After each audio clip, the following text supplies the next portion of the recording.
voy a partir haciendo una intro para dar un contexto y luego vamos a orar. Pero incluso antes de la intro me gustaría como en medio de la adoración como la convicción en mi corazón y el percibir cómo Dios habita en medio de este lugar y se mueve en medio de nosotros. A mí me encanta la forma en la que la Viña y nosotros como iglesia local podemos disfrutar la manifestación de la iglesia. De verdad que me encanta mucho en su forma. Y sin embargo, todo lo que nosotros tenemos para ofrecer es a Jesús. No tenemos absolutamente nada más, no hay nada más importante. Todo lo relativo a la forma es secundario. Y tú puedes encontrar a Jesús aquí como en la calle o en las cientos de iglesias cristianas que hay en nuestra ciudad. Cada lugar en donde se da testimonio de Jesús específicamente y en cada espacio en donde podemos encontrarnos con Él, encontramos todo lo que necesitamos.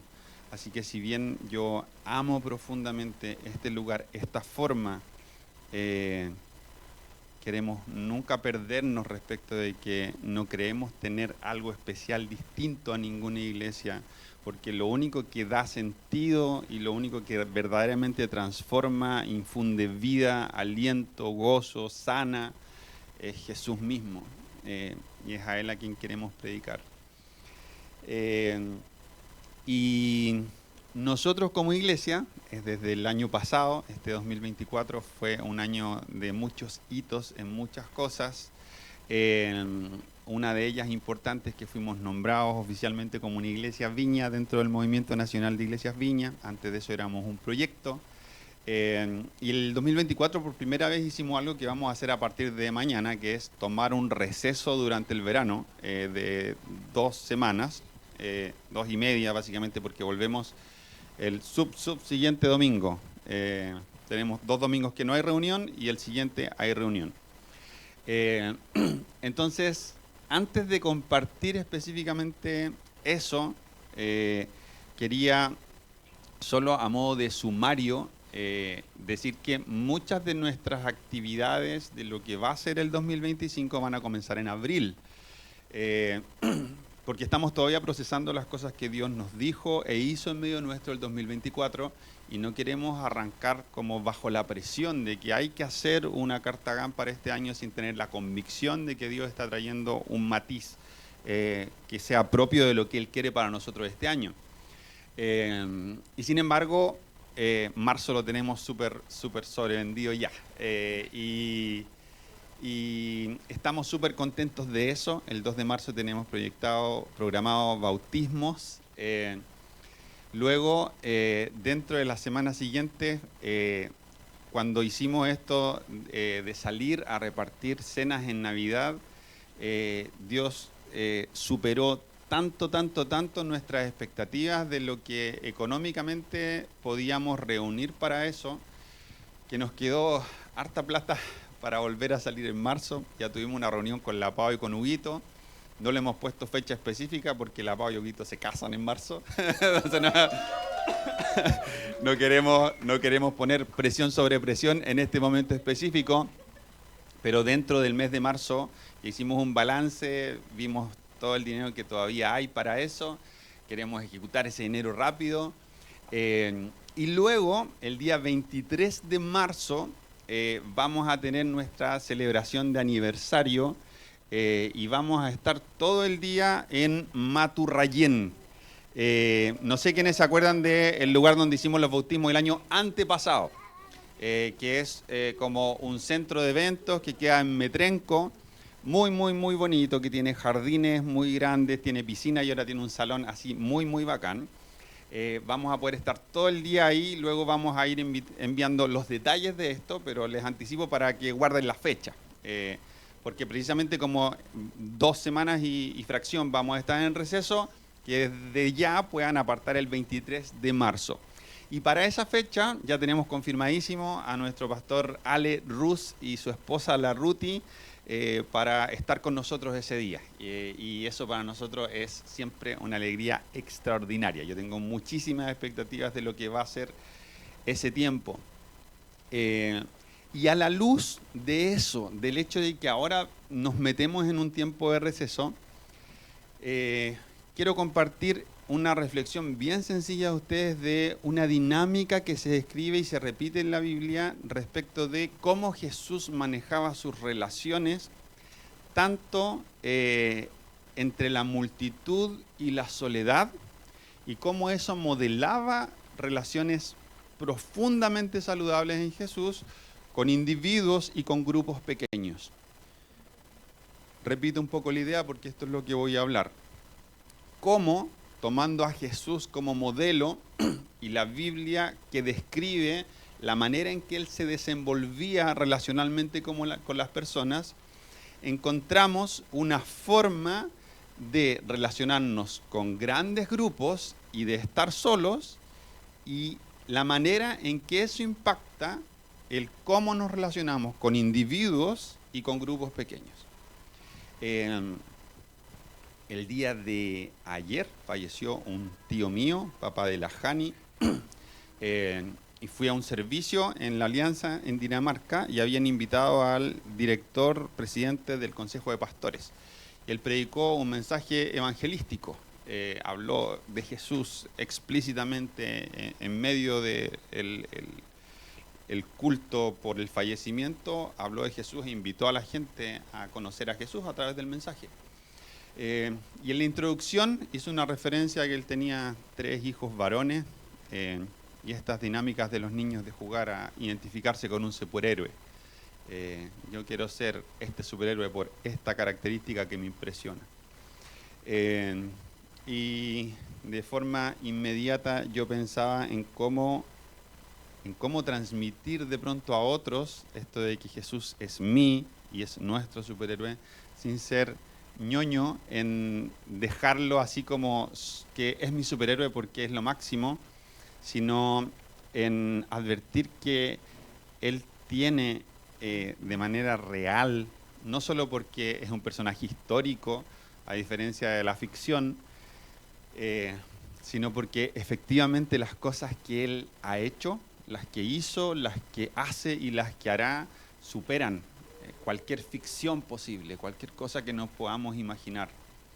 Jesús siempre, cuando nosotros nos metemos en una relación con Él, nos va mostrando a través del tiempo de que es más bonito de lo que nosotros pensábamos, es más tierno de lo que pensábamos, es más fiel, es más poderoso, es más temible, es más santo, es más justo. Siempre lo que Él es y hace es más de lo que nosotros pudimos imaginar en cuanto a maravilla, excelencia y grandeza. Había un teólogo, uno de los más importantes del siglo pasado, que decía que se refería a Dios como el totalmente otro, en alusión a que Dios es tan grande, tan inconmensurable, que lo poquísimo, el punto que podemos conocer de Él es porque Él, siendo totalmente inabordable, ha decidido autorrevelarse y explícitamente ha venido a mostrarnos quién es en un lenguaje humano, y eso llegó a su clímax en Jesús como persona encarnada. Pero a pesar de ser Jesús un personaje histórico y tener los rastros de su accionar explicitados en la Biblia y el testimonio de su poder en la iglesia, en los siglos, aún en nuestros corazones, nos damos cuenta de que sigue siendo ese otro que nos sorprende todo el tiempo, que es más grande de lo que yo pensaba, que no me lo puedo meter al bolsillo, no me puedo aprender 400 versículos para decir me di vuelta a Dios y ya lo comprendo en profundidad.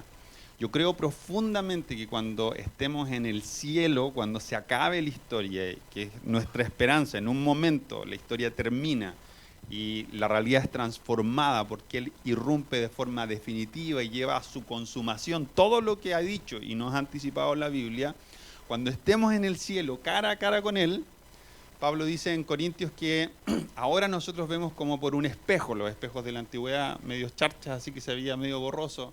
Ahora vemos como por un espejo oscuramente, dice Pablo, pero entonces veremos tal y como fuimos conocidos, veremos cara a cara, nítidamente. Yo tengo la certeza de que cuando veamos a Dios nítidamente nos va a seguir sorprendiendo todos los días hasta la eternidad. Ni siquiera en el cielo Dios va a dejar de sorprendernos. Ni siquiera en la eternidad, con mentes renovadas y un cuerpo glorificado, vamos a dejar de ser sorprendidos por Dios. Porque su grandeza, su belleza, su hermosura, su poder, su creatividad, nunca se agotan. Nunca, nunca, nunca se agotan. Y en la Biblia aparece este maravilloso Jesús, que es nuestro modelo y superhéroe máximo para todas las cosas. Que siendo Dios, siendo aquel que estaba en la posición de mayor honor y mayor gloria, el más importante, se despoja a sí mismo, vive una vida, como dice Filipenses 2, en la que se humilla a sí mismo, se vacía, se entrega como un siervo y termina muriendo y muriendo de la peor forma. Pero luego es exaltado al lugar más alto posible para mostrarnos precisamente que en Él hemos conocido al Padre, y el Padre no era lo que pensábamos, era humilde. Jesús dice, el que me ha conocido a mí, el que me ha visto a mí, ha visto a Dios. Yo soy la imagen visible del Dios invisible. Y Dios resultó ser humilde, Dios resultó ser tierno, Dios resultó uno dispuesto a sentarse con las prostitutas, con los marginados, con los pobres, con los ignorantes, con los religiosamente impuros. Dios resultó ser así, una persona que se voluntariamente ubica en una posición vulnerable, débil, frágil. Entonces, este Jesús, dentro de las infinitas cosas en las que nos sorprende, también nos sorprende y nos invita a ver en Él un modelo acerca de cómo valorar nuestras relaciones en los distintos escenarios posibles. Voy a leer unos pocos versículos, pero esto rápidamente debiéramos poder como procesar que la Biblia relata esta dinámica en Jesús en forma permanente. Lucas 5:16 dice, así que Jesús muchas veces se alejaba al desierto para orar.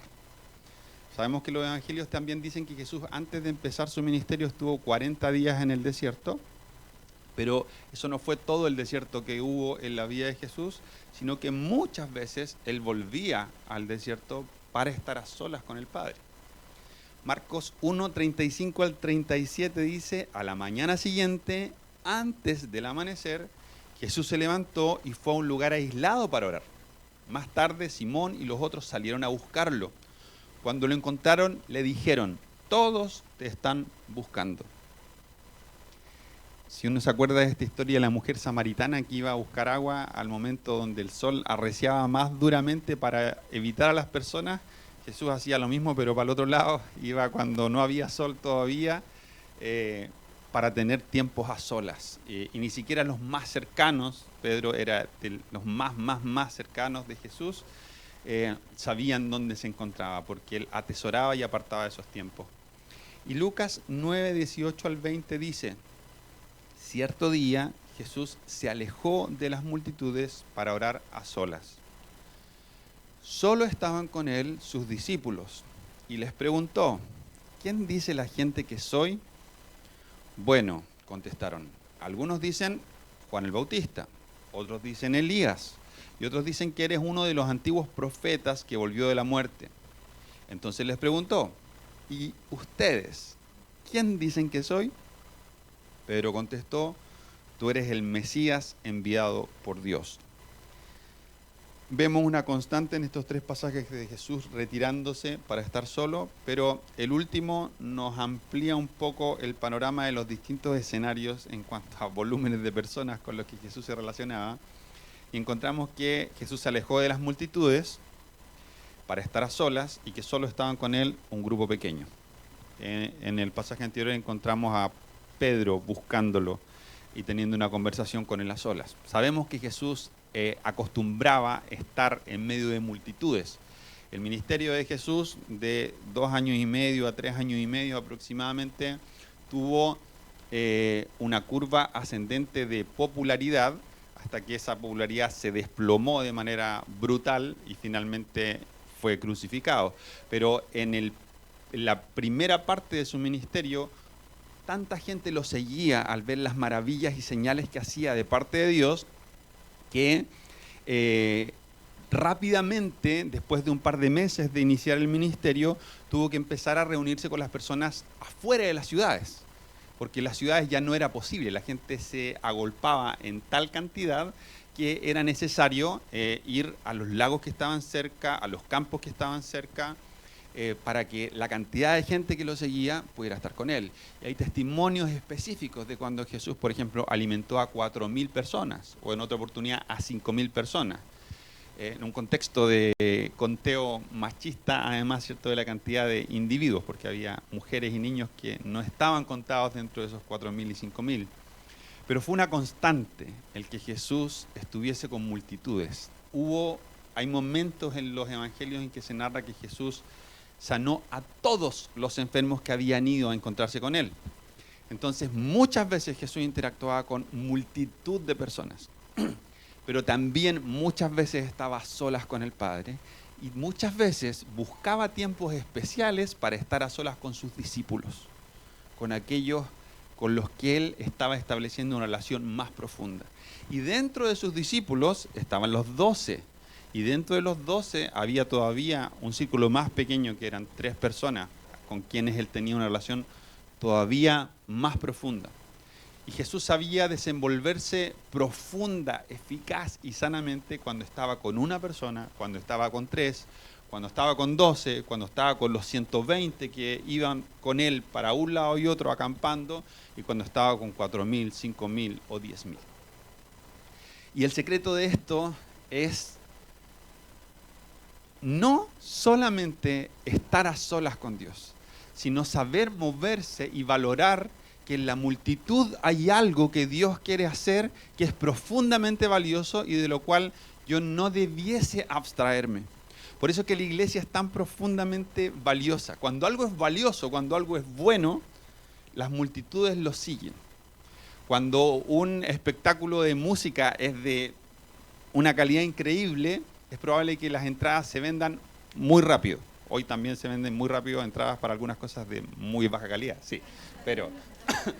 Pero normalmente cuando algo es muy bueno, mucha gente quiere participar de eso.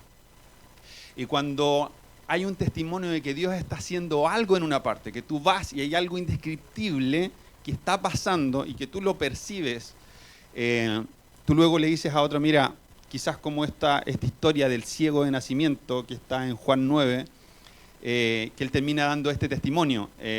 Mira, yo lo único que sé es que yo era ciego y ahora veo. Algo pasó, algo percibo, algo ocurre en un lugar donde Dios está haciendo algo que no tengo los argumentos quizás o las herramientas para decirte qué, pero te animo a que vayas y veas, porque puedes percibir que Dios está en este lugar y está haciendo algo, y eso hace que muchos vayan. En los tiempos de Juan el Bautista, él no predicaba dentro de la ciudad, sino que estaba en el desierto. Y la Biblia dice que todo Jerusalén, no sé si para una sola reunión ni para muchas reuniones, pero que todo Jerusalén iba a encontrarse con Juan en el desierto. Y el mensaje que describe la Biblia que Juan entregaba era: arrepiéntanse de sus pecados y vengan y sean bautizados en agua como testimonio de que se han arrepentido de sus pecados delante de Dios. No era un pecado, no era una prédica, un mensaje como que uno pensaría que todos van a correr para querer experimentar que esta persona diga: pecador, arrepiéntete. Llama la atención que toda la ciudad fuese con esta persona que estaba totalmente fuera de todos los cánones de ser un hombre respetable, un hombre de Dios. Sin embargo, algo estaba pasando de parte de Dios que hacía que ir allí fuese tan atractivo al punto de ser irresistible. Y la gente llegaba y decía: oye, anda a escuchar a Juan. Él está hablando de parte de Dios. Está diciendo cosas increíbles. Está viniendo la presencia de Dios de una forma impresionante que nunca antes vimos. ¿Y de qué está hablando? No, de que somos pecadores y tenemos que arrepentirnos. Pero despertaba la inquietud y muchos, miles iban para escuchar el testimonio de Juan, que preparaba el camino para lo que luego Jesús iba a hacer. Entonces Jesús sabemos que estaba constantemente, y la Biblia habla constantemente de multitudes, y de que cuando algo Dios quiere hacer, el testimonio de ese algo hace que muchos despierten su interés y quieran ser parte. Hoy nosotros tenemos esto como internalizado de que muchos de nosotros tenemos distintos niveles de baterías sociales. No a todos nos encantan las multitudes y a veces mucho más naturalmente nos desenvolvemos estando solos.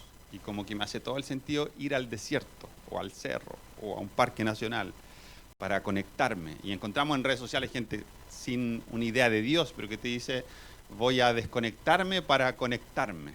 O voy a perderme para encontrarme. Son frases así como que ese podría ser el nombre de la prédica, pero para que no parezca un hurto tan desaforado, no le puse ese nombre. Pero es algo difundido. Para muchos, encontrarse solos es más fácil. Para otros, es al revés. Precisamente es la multitud lo amenazante. O a veces queremos la multitud para estar solos, para pasar desapercibidos, para que haya ruido y podamos como manejarnos y desenvolvernos en esos ambientes. Quiero dar unas pocas claves para ver cómo Jesús nos enseña a movernos en ambos polos, pero quiero orar para que sea el Espíritu Santo el que traiga un testimonio de Jesús en esto y no una racionalización de su palabra dada por mí. Espíritu Santo, tú eres el que da testimonio de Jesús y nosotros queremos reproducir eso.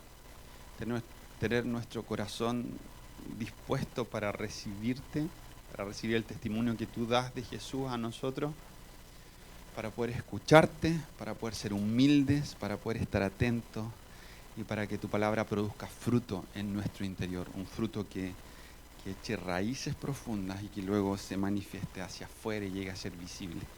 Un fruto que seas tú siendo formado en nosotros. Lo pedimos en el nombre de Jesús. Amén.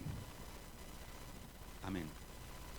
Y aunque parezca que la introducción fue eterna, no tengo tanto contenido más complejo que abordar, que simplemente esta dinámica. Algunos se ríen de mí cuando uso la palabra tensión porque abuso de ella, pero hay cosas que Dios hace, que tiene reservadas para nosotros, que solo te las va a entregar cuando tú tomas la decisión de pasar tiempo a solas con Él. Hay cosas en las que Él quiere, como un papá en la intimidad de una casa, afirmar en tu corazón. Cosas, sobre todo aquellas que tienen que ver con tu identidad, aquellas que tienen que ver con la posición que tenemos como hijos de Dios respecto de quiénes somos y dónde está nuestro valor. Cuando yo tengo muy claro quién soy y tengo muy claro dónde está el fundamento que me hace valioso, eso me permite relacionar con otras personas sin miedo a ser evaluado o definido por otros, sin miedo a la comparación, sin miedo a quedarme corto siempre con el estándar de lo que otros están diciendo que tengo que ser. Entonces, partir desde ese lugar es indispensable. Y cuando Jesús empezó su ministerio, empezó en el desierto estando a solas con su Padre. Pero cuando empieza la historia acerca de Jesús, luego en la genealogía, primero pegamos un salto hacia este Jesús siendo niño, en el entorno también de una familia que Dios le dio de padre y madre carnal, aun cuando biológicamente Jesús es hijo de Dios. Incluso hay una palabra técnica en griego que dice que nosotros somos los tecnos de Dios, somos los niños de Dios. En cambio, Jesús es el huios de Dios, es el hijo biológico, porque el Espíritu Santo cubrió a María y él es genéticamente hijo de Dios. Y sin embargo, Dios igual le dio un padre y le dio una familia, y ellos modelaron su identidad. y dieron sobre él el testimonio de que él verdaderamente era hijo del Padre Celestial. Y eso fue asentándose en Jesús, quien escogió encarnarse. Entonces vivió procesos de asentamiento de identidad como nosotros. De lo contrario, si él hubiese sabido todo y hubiese tenido todo el poder siempre y hubiese hecho todo lo que podía hacer desde el día 1, eso como que entra un poco en conflicto con la idea de que se encarnó y lo que la Biblia dice que se hizo exactamente como uno de nosotros. A tal punto que cuando Jesús revela su identidad, leyendo el rollo de Isaías, en la ciudad donde él nació y fue criado, donde fue criado más bien, la gente lo quiso matar, porque dijo, este es un tipo común, vive a 2 cuadras de mi casa doblando a la derecha. ¿Cómo me vas a decir que tú eres el Mesías? Jesús era tan común que era ofensivo para quienes crecieron alrededor de él asimilar que ese tipo común, el hijo del carpintero que jugaba conmigo a la pelota y era malo más encima, lo pedíamos último, que ahora me diga que es el hijo de Dios. Era insoportable escuchar eso. Entonces este Jesús fue primero en el núcleo de una familia y luego en el desierto, consolidado absolutamente en su identidad como hijo de Dios. Y esto llega a su clímax precisamente en el bautismo, antes de ir al desierto. Jesús ya tenía muy claro quién era, pero llega a su clímax para nosotros en la revelación cuando Jesús es bautizado por Juan, se abre el cielo y se escucha la voz del Padre y dice, este es mi Hijo amado, en él tengo complacencia, en él me deleito. Entonces, también nosotros, cuando somos capaces de seguir el modelo de Jesús, de comenzar ahí, comenzar primero en nuestra casa, pero nuestra casa es un lugar que sabemos que no siempre es tan seguro como quisiésemos. Nosotros como papás hemos sido llamados a mostrar a Dios como papá. Las mamás, la maternidad de Dios. Y sin embargo nos quedamos cortos todo el tiempo. Por eso es que es tan indispensable pedir socorro a Él cuando somos papás, para que sea Él el que nos permita mostrar esa forma de amor que nos queda a nosotros grande. Entonces, a veces lo que debió ser para nosotros una herencia, de ser amados, de tener identidad, de ser afirmados, de tener un valor que nadie puede poner en duda, termina siendo en nuestra casa todo lo contrario. Mi papá no me afirmó, me abandonó, me golpeó, me dijo todo lo malo, me puso en duda, me comparó, me dijo que era insuficiente, me hirió. Pero la palabra dice que incluso si tu padre o tu madre te dejarán, con todo Jehová te recogerá. Y Él nunca nos abandona. Entonces, si partió mal tu historia, en el desierto puedes encontrarte con aquel papá que no defrauda, con aquel papá que te dice realmente quién eres. A lo mejor hemos vagado mucho tiempo, incluso hasta nuestra adultez, teniendo conceptos acerca de nosotros mismos que son mentiras. Pero Dios nos dice realmente quiénes somos.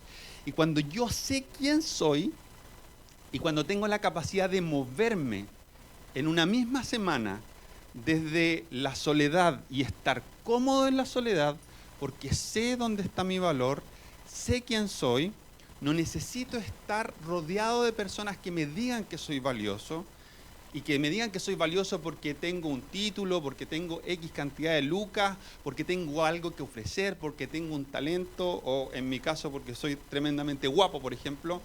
No necesito que otros valoren o validen esas cosas en mí para entonces estar en paz, sino que tengo clarísimo que mi valor está en que Él es mi papá, me creó de una forma en la que no salí como una cuestión en serie, me diseñó planes para mi vida y se deleita en esos planes para mi vida. Eso me permite ir a la multitud sin riesgo y poder equivocarme, incluso que otros eventualmente me hieran o yo mandarme condoros que hieren a otros, pero luego volver donde mi papá, que me limpia, me perdona, me sacude y me dice, vamos de nuevo, pide perdón si heriste, perdona si te hirieron, recuerda que eres amado, recuerda que eres valiosa, recuerda que tengo planes para ti, en un mundo roto, pero en donde yo irrumpo y sigo siendo rey.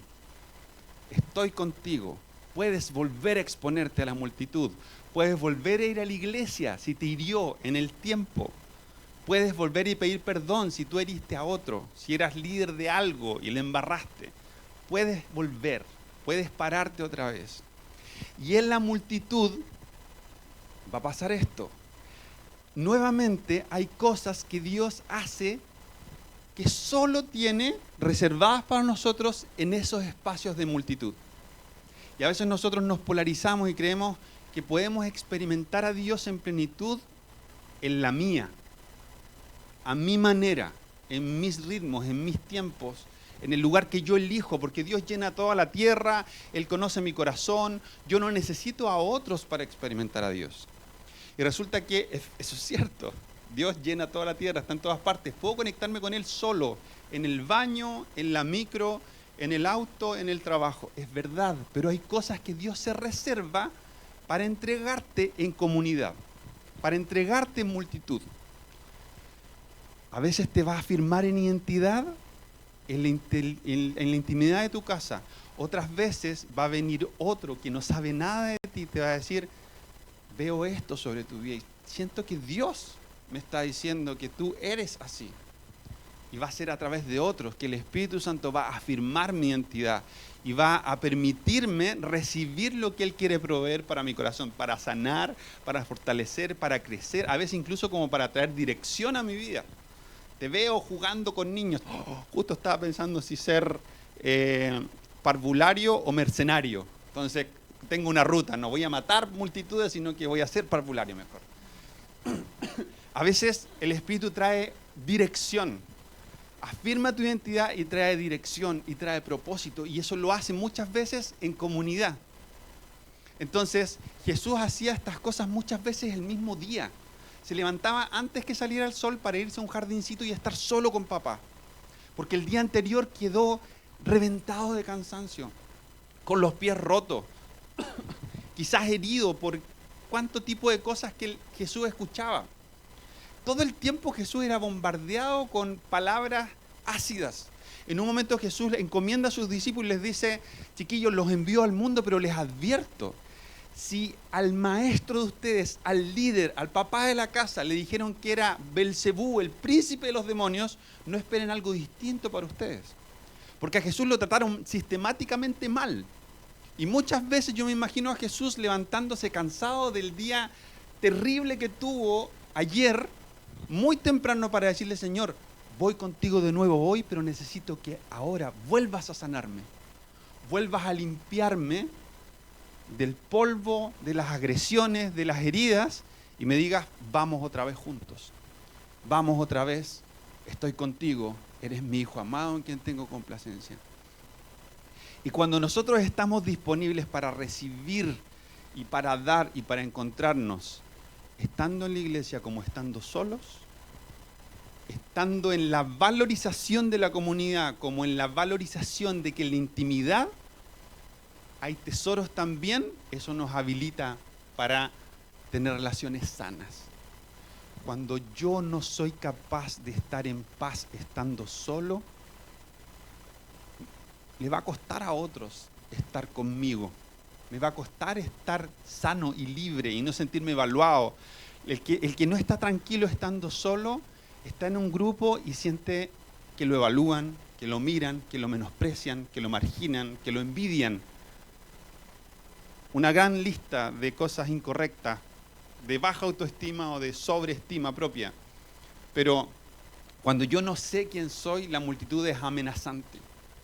Cuando yo tengo claridad de quién soy, en la multitud me puedo sentir libre, puedo desenvolverme con naturalidad y puedo sentirme tranquilo y en paz en ese lugar.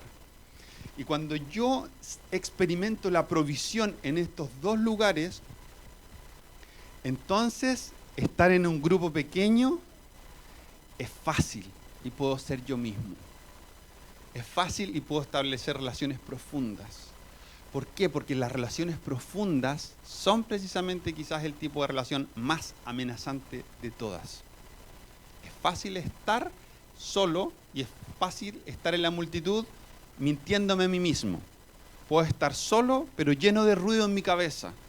Puedo estar en una multitud, pero queriendo que nadie me vea, o necesitando que todos me vean, que es igual de malo. Pero cuando yo estoy en soledad y estoy con Dios y mi identidad es afirmada y soy libre desde ese lugar en mi valor y en la posición que tengo como hijo o hija de Dios, y cuando estoy en la multitud y puedo ser humilde y puedo dejar que otros me ministren, o puedo escuchar la voz de Dios a través de otros, o puedo tener tan claro quién soy que incluso otro en la iglesia, porque pasa, viene y me dice algo que no era de parte de Dios, se equivocó, me dijo que yo era algo y no era, y incluso me hirió, pero como volví a la intimidad con el Padre, volví a ser sanado y me volví a atrever. Cuando yo me muevo en esos dos ámbitos de manera sana, las relaciones profundas se hacen posibles porque en las relaciones profundas las personas nos herimos. Eso es una constante. Tú no puedes tener relaciones profundas con personas llenas de escudos porque no quieres que te hieran. Porque los esposos herimos a las esposas, aunque las amamos profundamente. Los padres herimos a los hijos, aunque los amamos profundamente. Los amigos herimos a los mejores amigos, aunque los hayamos elegido y sean nuestros compañeros de vida. La familia precisamente es el lugar donde más experimentamos la convicción de que la intimidad puede muchas veces romperte. Si no tengo un lugar al que ir, si no tengo un lugar en el que estar en paz, si no tengo a mi papá celestial real para poder ser consolado, sanado, animado, vuelto a levantar e impulsado para atreverme otra vez, no voy a poder tener relaciones sanas nunca. No voy a poder estar en paz ni cuando hay mucha gente ni cuando hay nadie. Dios quiere bendecirnos en ambos lugares. Y Jesús en la mañana estaba solo y en la tarde estaba con una multitud. Y al otro día se iba en un barquito y estaba con 12 o estaba con 3 cuando subía a un monte. En todos estos lugares Jesús se nutría de su relación con el Padre. De que en una multitud el Padre abría el cielo y decía, tú eres mi Hijo amado, en ti me complazco. Y en un lugar solo Él le decía, papá, vuelve a decirme lo que me dijiste ayer porque necesito que lo repitas de nuevo.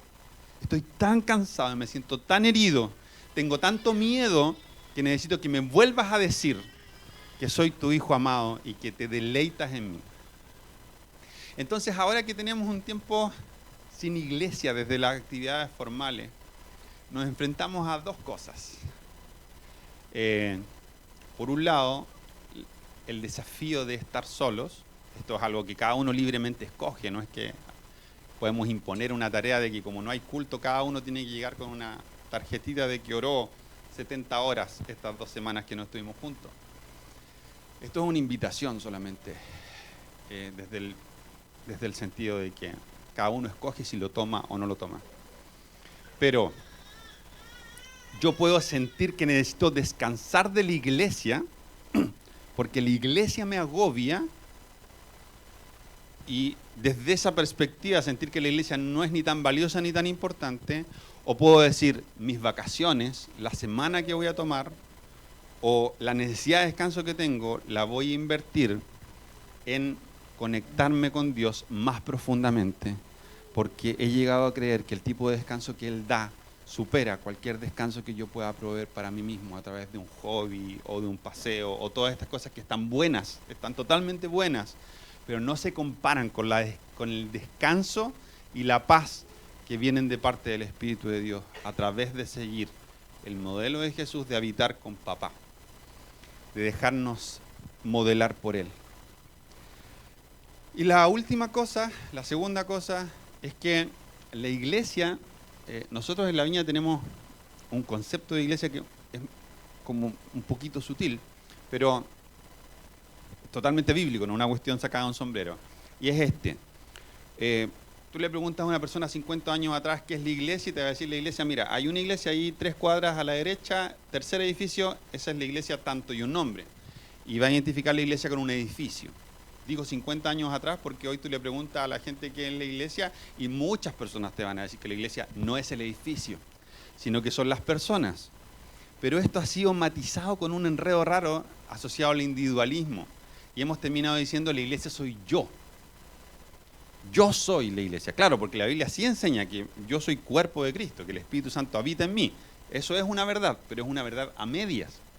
Porque la palabra iglesia, literalmente en griego, significa los que se juntan, los que se reúnen. Entonces, iglesia era una reunión además particular. Es una palabra que los griegos usaban para describir a cualquier grupo de gente que se juntaba. Y la gente que se juntaba para decidir algo. O sea, había una asamblea, la gente se juntaba, había que resolver algo que era atingente a lo que estaba pasando en el pueblo, en la ciudad, y se llegaba a una resolución. Esa asamblea se llamaba iglesia. Entonces, sí, es cierto, yo soy templo del Espíritu Santo, pero la iglesia es la celebración de los santos. Es cuando estamos juntos. Sí, es cierto, yo soy parte de la iglesia y soy templo de Dios, pero es el estar juntos lo que nos hace iglesia. Y Jesús es la cabeza de un cuerpo. Y se describe la iglesia como un edificio o como una familia. No somos partes de, si bien la Biblia desarrolla esa idea, somos parte de una cosa. No somos partes aisladas, que cada uno es iglesia. Entonces, la iglesia es la comunidad. No el culto del domingo, no una reunión de semana de X contenido, no son las actividades, es el cuerpo que se reúne. Entonces la iglesia cada vez que enfrenta el desafío de algo que rompe su estructura, como un receso, tiene el desafío de decir, ¿voy a dejar de ser iglesia estas 3 semanas? ¿Voy a poner en pausa mi condición de ser parte de la iglesia? Y retomo mi suscripción, así como me salgo de Netflix 3 semanas, me ahorro de esa forma estas 3 semanas de pagar el mes completo y como estas plataformas me vuelvo a conectar, en 3 semanas reactivo mi suscripción a la iglesia. O tomo una invitación más profunda a entender que la iglesia es precisamente este lugar, este laboratorio de gran desafío de tener relaciones profundas. Relaciones profundas significa que puedo juntarme contigo a tomar un café, o a tomar once, o a tomar desayuno, o a estar juntos para lo que sea en un momento dentro de estas 3 semanas. Y a nosotros nos encanta tomar café juntos, porque entendemos que el tomar café nos da un espacio para conversar, pero también nos provee el riesgo de creer que porque me tomé un café contigo somos íntimos. Y eso es mentira. A veces lo pasamos bien teniendo un asado, un desayuno, un algo de compartir, pero no tengo idea ni siquiera a qué te dedicas. De hecho, no sé cómo te llamas. Solo sé que vamos a la misma iglesia de 50 pelagatos hace 3 años. 3 años llevamos juntos al mismo lugar. ¿Y cómo era que te llamabas tú? No, hay una chica en mi iglesia que yo ubico. Ah, la Julita. No sé si apellido ni a qué se dedica, pero sí, vamos al mismo lugar. Este es el lugar para tener relaciones profundas y asumir ese riesgo. Lo hemos dicho un montón de veces. No somos ni remotamente, ni existe una iglesia perfecta. Nos equivocamos, nos vamos a herir. Eso es una realidad. Lo increíble es que hay un papá que nos va a sanar todas las veces que sea necesario, porque sin relaciones profundas no vale la pena vivir. Sin identidad no vale la pena vivir. Cuando tenemos todo esto resuelto, tenemos esta provisión como parte de nuestras vidas, entonces podemos atrevernos a experimentar estas cosas de Dios. ¿Bien y tú? Me acuerdo, sí. Vamos a orar en un minuto. Ya, pero asiento y vamos a orar en un minuto. No hay problema. Cuando nosotros podemos aceptar la invitación de papá y experimentar la tensión de que efectivamente Él nos habilita para asumir este riesgo, podemos vivir en comunidad. Y esto va a traer una provisión, una convicción mucho más profunda del valor de la iglesia, más allá de solamente las actividades formales. Así que nos invito a poder tomar este riesgo, a poder orar juntos y a disponer nuestro corazón para que el tiempo de no tener actividades, primero, sea un tiempo de ser intencionados en tomarlo para invertir más en nuestra intimidad a solas con Dios. Pero además, para también invertir y decidir, si es necesario, asumir el riesgo de tener relaciones que vayan un poco más allá con otras personas. Y esto es un poco más allá, o sea, es una ruta. No porque vengamos a la misma iglesia y yo digo, ya, tomémonos un café, te voy a abrir mi corazón por completo y contar mis peores inmundicias en el primer sorbo del primer café que nos tomamos juntos. Las relaciones no se construyen así. Pero hay una riqueza extraordinaria de vivir la fe en comunidad. Por eso la idea de la iglesia ha sido una idea de Dios. Y la iglesia nunca fue perfecta. Y lo va a ser recién cuando estemos en el cielo. Antes no. La iglesia va a seguir siendo imperfecta, pero va a seguir siendo idea de Dios. Y por lo tanto va a seguir habiendo una provisión en ella que no vamos a encontrar en ningún otro lugar. Así que sigamos a Jesús en la multitud y en los rincones solitarios. Y aprendamos de Él a poder tener relaciones que sean verdaderamente sanas. Así que ahora vamos a orar.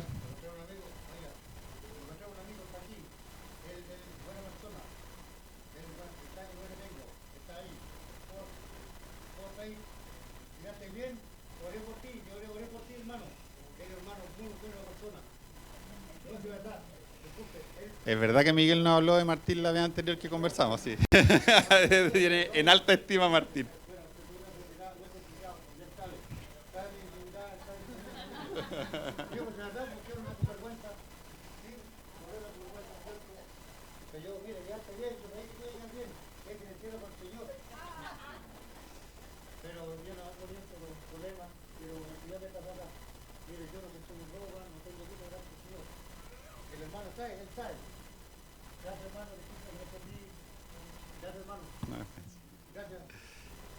Los invito a que podamos entonces ahora orar y vamos a invitar al Espíritu Santo